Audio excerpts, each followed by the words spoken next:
So, good morning guys. Jared Pogi nandito ulit. So, may dumating sa ating Fiesta straight away from Tarlac pa sila.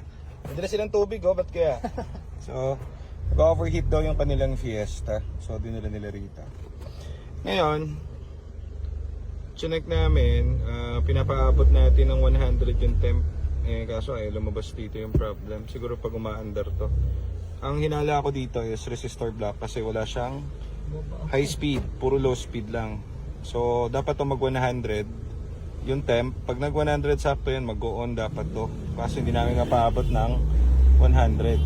Ang inaantay namin. Gas mo na ng gas. Natakot yata. Ayaw umangat.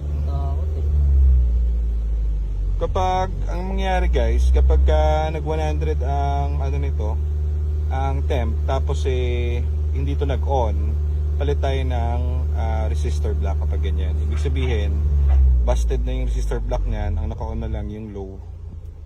Yung high, ayaw niya na mag-sense automatic. Yun ang gagawin natin. Panmanan muna natin. Ayan, tumataas na. Gadget, go! Lapit na tayo sa goal. Ayun na, 92 na.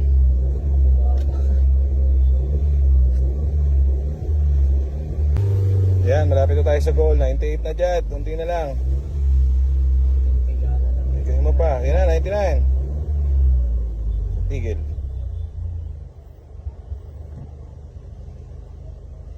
So pag nag 100, dapat on na rin tong isa.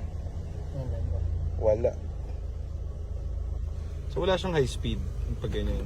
Hintayin natin hanggang 105 kasi meron tong delay minsan. Kapag 105, bigyan pa natin ng chance. 105, hindi pa rin bumukas ang fan. Palit tayo ng resistor block. Konti pa. Nag-100, di bumaba. Low speed lang yan. Napapababa niya naman, pero kaya siguro pag tumatakbo si sir hindi na kaya. oo. Dapat yan, naka-on yan mamaya. So papalitan natin ng resistor block. So ito yung unit niya. So ayan o, wala siyang fan, hindi nakabukas. On may aircon dyan. Wala rin. Naka low speed lang. Wala siyang high speed. So baka madali. Palitan natin resistor block. Yeah. Okay. So ito yung luma niya. Ito yung bago, kabit natin. Kabit na kay Edwin, Dora. So goods na itong Fiesta na galing pang malayong lugar. Palit na rin sila ng return hose. Ang pinalitan natin sa kanya is yung fan motor and resistor block.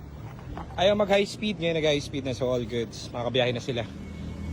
Buti na sikwat ni sir or nakita ni sir yung problem niya kasi kung hindi, baka abutan sa kalsada to. So all goods na to. Okay na to kay Edwin, no? Sige. Yun lang.